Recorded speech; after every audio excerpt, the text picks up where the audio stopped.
الآن مشاهدينا مباشرة إلى المؤتمر الصحفي للناطق باسم رئيس مجلس الوزراء بمعية عدد من الوزراء. السلام عليكم. عقد اليوم مجلس الوزراء جلسة الاعتيادية، جل وقتها كان لمناقشة وإقرار الورقة البيضاء. في الجلسة الثانية لمجلس الوزراء أقر تشكيل خلية طوارئ للإصلاح المالي. هذه الخلية بدأت عملها فورا بعد الجلسة الثانية اللي هي صارت بحدود 12/5، يعني بعد أسبوع فقط من نيل الحكومة الثقة، وتطبيقا للمنهاج الحكومي اللي واحدة من فقراته هو الإصلاح الاقتصادي. بدأت هذه الخلية عملها بعدة اجتماعات برئاسة معالي السيد وزير المالية، تقريبا 25 اجتماع مع الوزير. كل اجتماع كان يطول بحدود 2 و3 إلى أن توصلت للورقة البيضاء. اسمها ورقة بس هي تقريبا 100 صفحة لإصلاح اقتصادي. ورقة ممكن اعتبارها أيضا ورقة تنموية أيضا، بسبب سياسات خاطئة ليست فقط 17 سنة الماضية بل لعقود مضت، سياسات اقتصادية خاطئة، غياب للهوية الاقتصادية، تخبط في إدارة المال والنقد العراقي. إذن جاءت هذه الورقة كنتاج لهذه الاجتماعات المتواصلة. هناك سقف زمني لهذه الورقة يمتد من 3 إلى 5 سنوات لتنفيذها. هي أساس لحكومات قادمة. نعرف تماما أن هذه الحكومة مهمتها الأساس هي إجراء الانتخابات المبكرة وتهيئة الأجواء المناسبة لهذه الانتخابات، لكن أيضا التزاما بمنهاجها الحكومي اللي صوت عليه مجلس النواب، هي ملتزمة بتأسيس سياسة اقتصادية رصينة تدع العراق يسير بطريق لا يمر بأزمات مثل أزمة رواتب أيلول. هذا اللي الأزمة الاقتصادية الحالية. يمكن نجاح هذه الورقة وتنفيذها سيجنبنا يعني تداعيات انخفاض أسعار النفط أو أزمة اقتصادية أو صحية مثل كورونا. إذن هي ورقة إصلاحية لا تختص فقط في العمر القصير لهذه الحكومة المحدد بإجراء انتخابات، وإنما إصلاح اقتصادي ومالي كامل ممكن يؤسس لحكومات قادمة. إذن جلسة مجلس الوزراء طبعا مع السيد الوزير راح يستقبل أسئلتكم حول مضامين هذه الورقة التفصيلية، ممكن يجاوبكم على هذه الأسئلة. لكن فيما يخص جلسة مجلس الوزراء أيضا اليوم اتخذ قرار مهم. تعلمون أنه استحقاقات الفلاحين وبسبب العجز المالي الموجود اللي واحد من أهم إصلاحاته هو هذه الورقة، العجز المالي الموجود، تعثرت الحكومة في تسديد كافة استحقاقات الفلاحين من مسوقي المحاصيل الاستراتيجية. فقط تم استلام 30% من هذه القيمة، وبقت 70% في عهدة الحكومة. الموسم الزراعي على الأبواب، لذلك كان لابد من إجراء سريع للحكومة، قد أسمي نوع من التعويض العيني حتى يسمح للمزارعين والفلاحين ببدء الموسم الزراعي القادم. لذلك قرر مجلس الوزراء اليوم بقيام وزارة الزراعة بتجهيز الفلاحين والمزارعين بالبذور والأسمدة، على أن تقوم وزارة التجارة بتسديد مبالغها إلى وزارة الزراعة من ضمن مستحقات الفلاحين المتأخرة لدى وزارة التجارة. هذا قرار مهم أيضا ممكن أن يسرع بالبدء بالموسم الزراعي. الآن أترك المجال لمعالي السيد وزير المالية للإجابة على أسئلتكم حول مضامين الورقة البيضاء. تفضل معالي. شكرا أستاذ أحمد. السلام عليكم جميعا، وأنا حاضر أن أرد جواب على أي أسئلة عندكم، أي شيء متعلق بهذه الورقة البيضاء. هي الورقة طبعا برنامج إصلاحي للشأن المالي والاقتصادي بالعراق. الغرض منه الأساسي هو نقل المحور أو البوصلة الاقتصادية من وضع الآن إلى وضع مستقبلي يكون أفضل ويكون ملائم أكثر ومواكب التطورات اللي تصير بالعالم. هي ورقة بها جانب استراتيجي، بها جانب سياسات معينة لازم الدولة ككل تتبناها والمجتمع أيضا، ثم تتحول إلى قرارات أو إلى تشريعات من مجلس النواب. هي مو ورقة تفصيلية تتطرق إلى كل القطاعات الإنتاجية والقطاعات الخدمية بالدولة العراقية. هي ورقة موجهة إلى الجانب الاقتصادي والمالي وضرورة نقل هذا المحور. يعني مثل ما تفضل الأستاذ أحمد، احنا الآن نتيجة تراكمات عقود من الزمن نواجه تداعياتها الآن، وتداعياتها خطرة جدا إذا ما مشينا احنا في هذه الإصلاح. هذا الإصلاح ضروري من كل النواحي.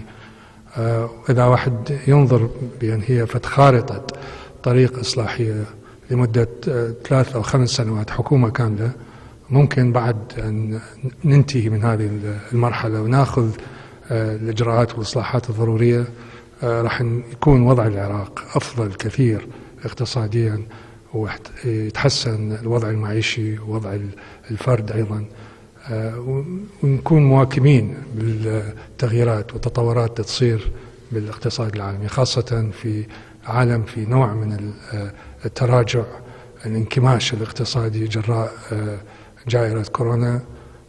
جائحة كورونا عفوا، وأيضا بالتغيير المحوري راح يصير في الطاقة وتكوين الطاقة. فأنا باستعداد أن أرد على أي أسئلة عندكم، تفضلوا. السلام عليكم. مع الوزير أحمد دليمي، قناة الأنبار الفضائية. مع الوزير تحدثتم على الورقة البيضاء. هذه الورقة هل ستكون إن شاء الله في المستقبل لمحافظة الأنبار من الجانب المالي، علما أن محافظة الأنبار ستفتتح فيها هذه الأيام منفذ عرعر، وكذلك هنالك العديد من المشاريع الاستراتيجية، هل لديكم الاستعداد لدعم هذه المحافظة ماديا ومنح محافظة الأنبار صلاحيات أكثر من أجل نجاح العمل الاقتصادي حتى تكون الأنبار تضاهي دول العالم؟ شكرا جزيلا.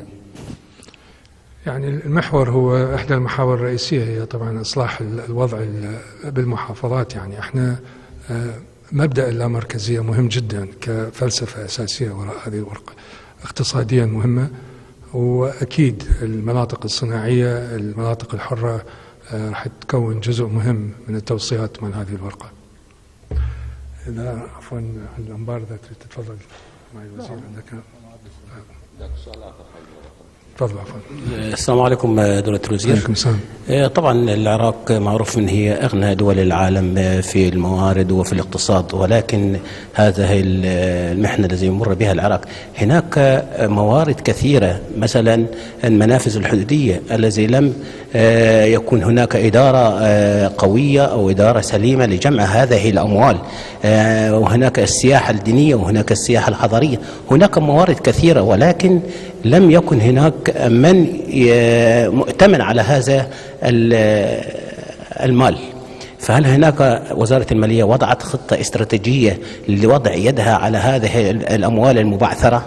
ومن الشق الثاني من سؤالي إلى الأستاذ أحمد، هناك تم عقد قمة عربية بين العراق ومصر والأردن، واليوم وزير الخارجية في مصر التقى بالرئيس المصري عبد الفتاح السيسي، وهناك مشاريع واتفاقيات، فمتى تدخل هذه المشاريع حيث التنفيذ؟ وما هي الرسالة التي وصلت إلى السيد رئيس الجمهورية عبد الفتاح السيسي من السيد مصطفى الكاظمي؟ وشكرا. بالنسبة للمنافذ الحدودية والإيرادات الأخرى، هي طبعا مهمة جدا، لكن ما راح تكون مهما كان في أهمية النفط. الواردات النفطية هي من أهم مصادر الدولة منها إلى فترة طويلة من الزمن. المنافذ الحدودية بالنتيجة مرتبطة بحركة الاستيراد، فاستيراد العراق الآن تقريبا 60 مليار دولار بالسنة، جزء منه طبعا يخضع إلى الجمارك، لكن جزء كبير منه ربما 40% له معفاة، له عليه استثناءات، فلا يطبق عليه نظام الجمارك. فهي مشكلة احنا راح نعالجها ان شاء الله، بأن الاستثناءات والإعفاءات كبيرة جدا وتحجب عن وزارة المالية هذه الموارد. بنفس الوقت العراق عنده التزامات دولية، التزامات إقليمية المتعلقة باتفاقيات تجارية، ولازم احنا ايضا نعطيها اعتبار، بان احنا عندنا اتفاقية السوق العربية المشتركة، عندنا دورنا في منظمة التجارة الدولية، فهاي كلها لازم تدخل في سياق التعرفة الجمركية. لكن بدون شك السيطرة على المنافذ مهم، منافذ كلها مهم جدا، واحنا الآن بدينا بطريقة جدية بنظام الأتمتة، بتطبيق نظام الأتمتة، وخلال الأشهر والسنة القادمة الجمارك كلها راح تكون مؤتمتة بطريقة راح تخفض أو تمنع التسريبات اللي تصير، بما فيها سوء إدارة بالمنافذ، التهريب وحتى السرقات. فهاي كلها مرتبطة بالرقابة، الجهاز الرقابي، والجهاز الرقابي أيضا مرتبط بنوعية السيطرة عليها. الأتمتة دور مهم أنا أعتقد، طبعا أيضا تقوية ورفد الأشخاص اللي يشتغلون بالمنافذ الحدودية حتى نرفع من شأن أدائهم وكفاءتهم. أما بالنسبة للعلاقة ما بين العراق ومصر، فمعالي وزير التخطيط هو رئيس الهيئة واللجنة، فتفضل. شكرا معالي الوزير. إذا تسمح لي. يلا. سؤالك الثاني ذكرني بمبدأ فقهي يقول إذا حضر الماء بطل التيمم. أنت معك رئيس اللجنة التنسيقية العراقية المصرية الأردنية، فراح تحصل على إجابة أكثر دقة. ها؟ شكرا. بسم الله الرحمن الرحيم. تأتي زيارة السيد وزير الخارجية العراقي لمصر استكمالا لمقررات القمة الثلاثية التي جمعت دولة رئيس وزراء العراق والملك عبد الله الثاني ملك المملكة الأردنية الهاشمية والرئيس عبد الفتاح السيسي. هذه هي الزيارة، هي تأتي مقدمة لزيارة وفد وزاري رفيع المستوى سيكون برئاستنا ورفقة مجموعة من الزملاء الوزراء بالقريب العاجل لجمهورية مصر العربية للتهيئة لزيارة السيد رئيس وزراء مصر للعراق أيضا قريبا خلال فترة قريبة. هنالك الكثير من المشاريع المشتركة وآفاق التعاون بين العراق ومصر، منها ما يخص الطاقة الكهربائية وما يخص مواضيع الصناعات الدوائية والزراعة، بالإضافة إلى الهجرة والمهجرين والإعمار والإسكان. هنالك تجارب فريدة من صحة التسمية لجمهورية مصر العربية في قطاع التشييد وفي الشركات العاملة في قطاع الطرق. نأمل من الاستفادة من هذه التجارب لتعزيز ما يمتلكه المهندسين العراقيين من خبرات لإنجاز بعض المشاريع، خصوصا المشاريع المتلكئة التي تلكأت بسبب أحداث داعش الإرهابية، وما نتحدث عن عام 2015 وما تلاها من انخفاض في أسعار النفط. وللأسف أيضا الآن نمر في ضائقة مالية بسبب جائحة كورونا، إضافة إلى انخفاض أسعار النفط، فهنالك مشاكل في الموازنة الاستثمارية. قد نجد بعض الحلول من الزملاء المصريين لأن لديهم أيضا ظروف مماثلة. مصر متقدمة في موضوع معالجة العشوائيات أيضا، إضافة إلى الجباية في الكهرباء ومشاريع كثيرة سيعلن عنها في حينها. شكرا جزيلا. السلام عليكم. سؤالي للأستاذ أحمد محمود منديل، رئيس تحرير وكالة نقطة الضوء. سؤالي للأستاذ أحمد إنه ما هو دور الحكومة بعد أن تداولت في وسائل التواصل الاجتماعي عن وجود أخواتنا اليزيديات الناجيات في اليمن وفي بعض الدول، فما هو دور الحكومة باسترجاح أو مقابل المال أو طريقة أنه حتى يرجعون مثل ما رجعوا يمكن أكثر من 2000 ناجية؟ والسؤال الثاني أنه بخصوص موضوع اتفاق بغداد والأربيل بخصوص اتفاق سنجار، هل تم أخذ رأي أهل سنجار، رأي شعبي لأهل سنجار؟ لأنه نشوف في بعض وسائل التواصل الاجتماعي اعتراضات على هذا أو على الاتفاق أو تعديله. وسؤال عفوا الأستاذ سيد الوزير المالية، هل توجد تخصيص أو ضمن الورقة البيضاء تخصيصات للتعويضات اللي من داعش ضمن موازنة 2020؟ شكرا جزيلا. هذه الحكومة منذ أن نالت الثقة، مكتب رئيس الوزراء تحديدا شكل فريقا خاصا برئاسة أحد مستشاريه لمتابعة المأساة والكارثة الإنسانية التي تعرض لها هذا المكون الأصيل من مكونات شعبنا اللي هو المكون الأزيدي. وهذا الفريق يعمل منذ 4 أشهر وتوصل إلى نتائج ضمنت أخيرا بالاتفاق الذي جرى أخيرا، من بينها واحدة من مفرداتها هو البحث عن ناجيات. مؤخرا كما تعلمون السيد رئيس مجلس الوزراء التقى عينة من الناجيات، سواء كان من الأزيديات أو من خواتنا الشبكيات أو حتى التركمانيات، وأكد في هذا اللقاء على أن الأجهزة الأمنية العراقية بمختلف صنوفها وتحديدا الاستخباراتية تتعاون مع أجهزة استخباراتية للدول المجاورة من أجل الحصول على أي معلومات قد تؤدي إلى عودة أكبر عدد ممكن من المفقودين. بالمناسبة هناك أيضا أطفال عدد النساء المخطوفات، هناك أطفال، أكو تعاون استخباراتي عراقي مع دول الجوار من أجل الوصول إلى أكبر عدد ممكن وإعادتهم إلى البلاد. في موضوع الاتفاق الأخير، تعلمون ما مرت به سنجار بعد هذا التحول السياسي الكبير اللي صار بعد دخول داعش، حصل هناك نوع من التعقيد السياسي الكبير في هذه المنطقة، وأنتم تعلمون أيضا هي منطقة مشمولة أيضا بالمناطق متنازع عليها دستوريا. كان لزاما على الحكومة أن تتواصل مع الجهات الفاعلة في هذه المنطقة من أجل التوصل إلى اتفاق يسمح أولا بفرض سلطة الحكومة الاتحادية على هذه المنطقة، وهذا ما سيحصل تطبيقا لهذا الاتفاق. 2 إعادة إعمار هذه المنطقة.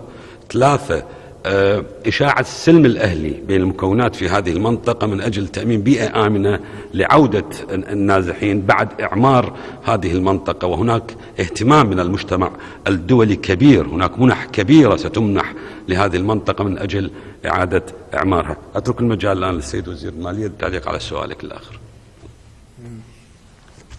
شكرا سيد أحمد. بالنسبة إلى الورقة البيضاء ودورها في رسم الموازنة 21، احنا مثل ما قلت سابقا الورقة هي مثل فلسفة أو نوع من الاستراتيجية العامة، ما ندخل في تفاصيل إدراج هذا المشروع أو تلك، لا، بصورة عامة هي راح تكون فد خارطة الطريق للموازنات اللاحقة. فبدون شك موازنة 21 راح تأخذ بنظر الاعتبار كل متطلبات القطاعات الرئيسية بما فيها المهجرين والمهاجرين، لكن هي ما مدروجة كجزء أو بند في هذه الورقة، لأنه مو هذا الغرض الأساسي لهذه الورقة. الغرض الأساسي هو رسم المحور أو البوصلة الجديدة حتى تنقل الاقتصاد العراقي من وضع إلى وضع آخر خلال 3 إلى 5 سنوات، وبها أيضا أبعاد أخرى ممكن تأخذنا إلى 10 سنوات إذا الإصلاحات تتطلب نوع من الزمن والوقت لغرض أن تطبق أو تنفذ. لكن بدون شك وضع المهاجرين والمهجرين راح يكون من الاهتمامات الرئيسية لموازنة 21. 2020 تقريبا السنة انتهت، احنا قدمنا موازنة إلى مجلس النواب وسحبت وعدلت. الآن أكو مشروع لتمويل الدولة من هنا إلى آخر السنة، فيعني قضايا ملحة الآن متعلقة بمالية الدولة الشهرية، فالقضايا الأساسية الاستراتيجية ما راح تكون مطروحة في المشروع القانون لما تبقى من هذه السنة. السلام عليكم، ليد جوامير من قناة آسيا الفضائية.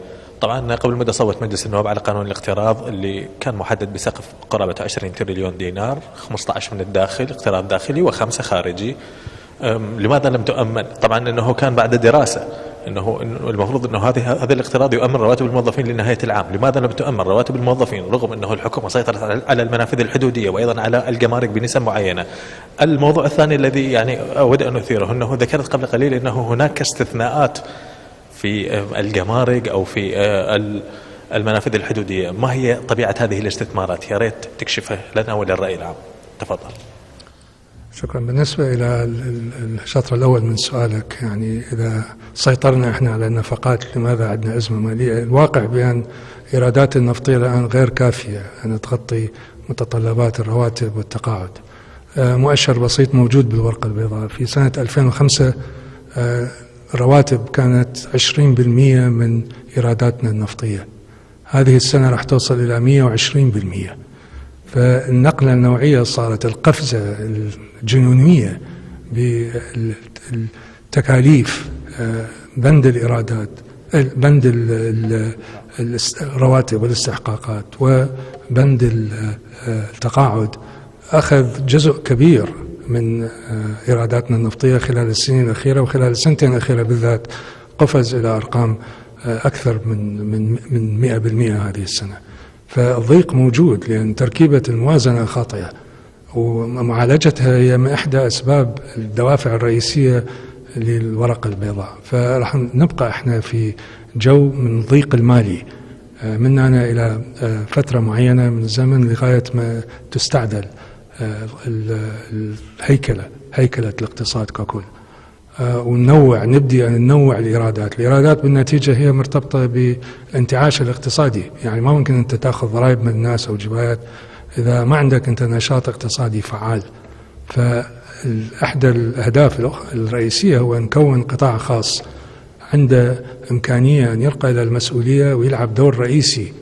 لما القطاع الخاص يكون عنده وزن وثقل وعنده ربحية جيدة، ذاك الوقت ممكن نتكلم عن الجبايات، ممكن نتكلم عن الضرائب. لكن التركيبة المالية مع الدولة الآن غير قادرة في وضعها الحالي أن تمول الضغط الموجود من عدة أطراف على القاعدة النفطية. القاعدة النفطية الآن غير قادرة في ظل الإيرادات المقيدة من اتفاقياتنا ويا أوبك، وأيضا تراجع النسبي بأسعار النفط. المنافذ الحدودية الآن السيطرة بدأت عليها، لكن يعني مثل ما قلت سابقا الإيرادات ممكن نحصلها بالمنافذ الحدودية ما راح توصل إلى أرقام كبيرة بحيث تعوض عن تراجع الإيرادات النفطية. يعني مهما كان المنافذ الحدودية، يعني إذا ناخذ احنا 10 أو 12% معدل الجمارك الآن بالعراق، راح تجيب لنا وارد تقريبا 6 إلى 7 مليارات دولار. الآن نحصل تقريبا فقط 1 مليار واحد من وراء الاستثناءات والإعفاءات اللي أنت يعني طرقت. أولا كل مشاريع الاستثمارية المرخصة بها إعفاء، بعدين 40% من استيراد العراق استيراد القطاع الحكومي، فبصورة عامة هذا ما يخضع إلى ضرائب، لكن يدخل من جيب ويطلع من جيب آخر. فبقت الاستثناءات يعني متعلقة بالمؤسسات اللي فيها جانب خيري أو جانب مؤسسات الغير حكومية اللي عندها ترخيص أن تستورد. إذا تجمعها ككل الاستثناءات يعني توصل إلى نسبة يعني كبيرة من الاستيرادات، وبها نوع من الانحراف، خلينا نقول مو كلها بدون شك، لكن اكو تجاوزات تصير بها. لكن يعني بصورة عامة الاستثناءات والإعفاءات هي كلها مرتبطة بالقطاع الحكومي. القطاع الحكومي تعتمد من سنة إلى سنة ما بين 40 إلى 50% من استيرادات العراق هي للقطاع الحكومي. فمقيد يعني القاعدة مالتنا ضيقة، وصعب جدا أن نوسعها بسهولة بدون ما يأثر على القطاعات الأخرى. السلام عليكم أستاذ أحمد. علي حبيب مراسل قناة الأيام. مضت أشهر على زيارة السيد رئيس مجلس الوزراء إلى واشنطن، والتي أعلن فيها عن جدولة الانسحاب الأمريكي خلال 3 سنوات. هل هناك من مستجد بشأن هذه الجدولة؟ وهل بدأت الحكومة عدا عكسيا منذ الإعلان السابق؟ هذا الشق الأول من السؤال. الشق الثاني، في مؤتمر سابق أعلنت الحكومة إطلاق بوابة لاستقبال طلبات التعيين، بوقت هناك قرابة 1.5 مليون موظف مضى أكثر من 40 يوم لم يستلموا رواتبهم. هناك أزمة مالية خانقة، كيف ستمول الدولة رواتب الموظفين الجدد؟ شكرا جزيلا. بالنسبة للسؤال الأول، تعرفون جولتي حوار استراتيجي جرت مع الولايات المتحدة الأمريكية لتنظيم العلاقة الأمنية والعسكرية مع الدولة العظمى الصديقة للولايات المتحدة الأمريكية، ونتائجها على الأرض واضحة جدا من خلال إفراغ العديد من القواعد العسكرية، وهذا التزام بين الطرفين بالانتشار القوات الأمريكية خارج الأراضي العراقية، وهو قيد التنفيذ، وقد لا يستغرق المدة التي ذكرتها 3 سنوات، قد يستغرق أقل، لكن بالتفاهم من خلال جولة حوار استراتيجي أيضا ستجري لاحقا لاستكمال كل الخطوات اللي تم اتخاذها، سواء بالجولة الأولى اللي جرت عبر الدائرة التلفزيونية المغلقة أو اللي جرت بشكل مباشر في الزيارة الأخيرة لواشنطن. فيما يخص الشأن المالي يمكن معالي الوزير يجاوبك.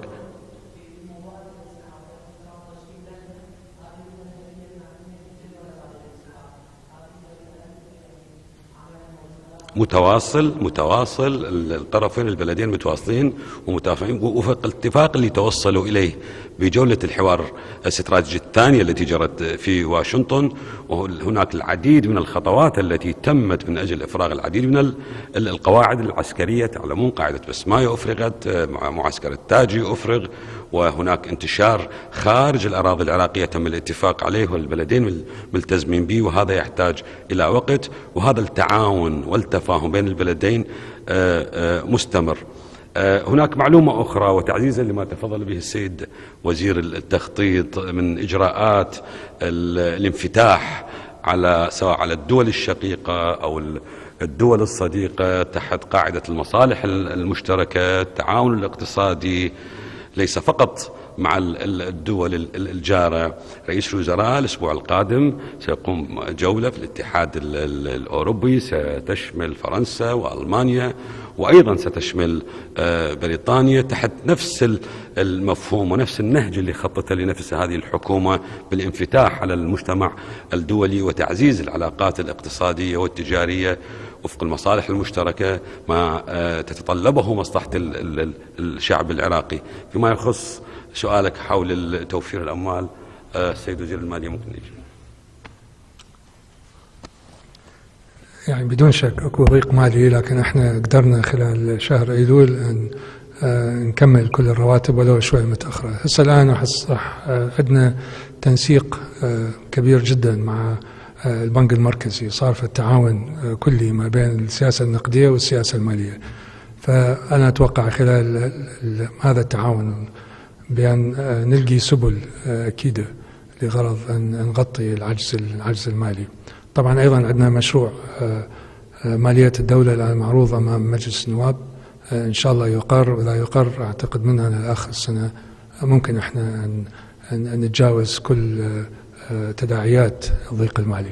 لكن ايضا عندنا احنا مثل ما قلت علاقه متينه وقويه مع البنك المركزي لغرض نوحد السياسات النقديه والماليه، وهذا راح توفر لنا الامكانيه ان نغطي ان شاء الله كل متطلبات وكل استحقاقات الرواتب والتقاعد. ابراهيم المحمود، قناة عينوز. بداية السؤال الأول للأستاذ أحمد.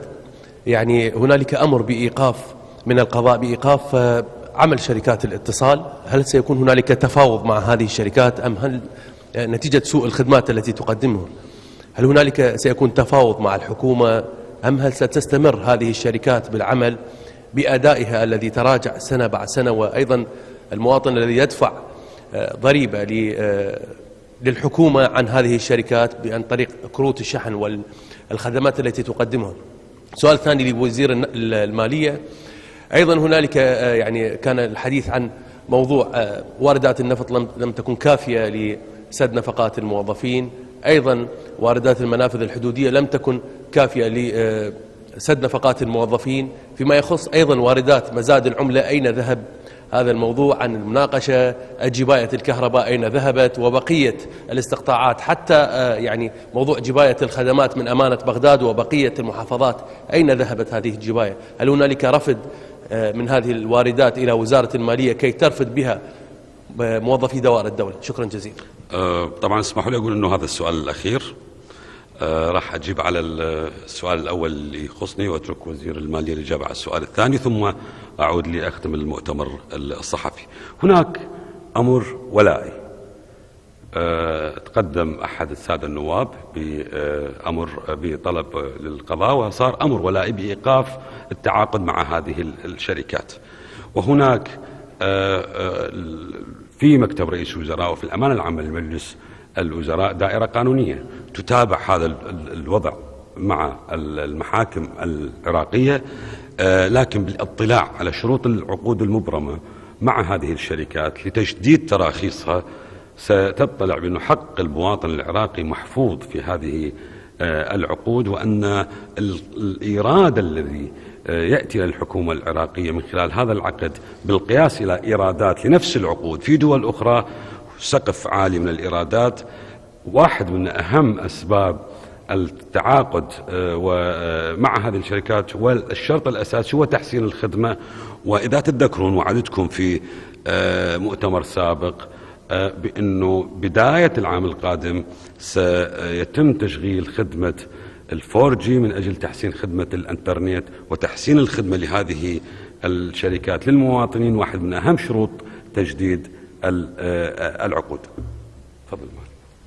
شكرا أستاذ أحمد. بالنسبة للدعم الدولة للتنطيط، الآن الدولة أحد المشاكل الأساسية بالاقتصاد هو الدعم الدولة تنطيه بطريقة غير مدروسة إلى عدة قطاعات، بصورة خاصة القطاع الكهربائي. يعني القطاع الكهربائي الآن يكلف الدولة بطريقة مباشرة وغير مباشرة فوق 12 تريليون دينار، يعني مبالغ طائلة تذهب إلى هذا القطاع. بصورة عامة المواطن ما يحس بها، لأن نسبة دفع الفواتير ضئيلة جدا. فإحدى أهم مقترحات هذه الورقة البيضاء هي ترشيد وتنظيم عملية الدعم، بحيث تكون كل دعم يكون مدروس وبأساس اقتصادي. لما واحد يوجه دعم يتوقع أيضا المردود الاقتصادي اللي يرجع إلى مصدر الدعم يكون مجزي. الآن ماكو أي ربط بين الدعم وبين فائدة هذا الدعم وإنتاجيته.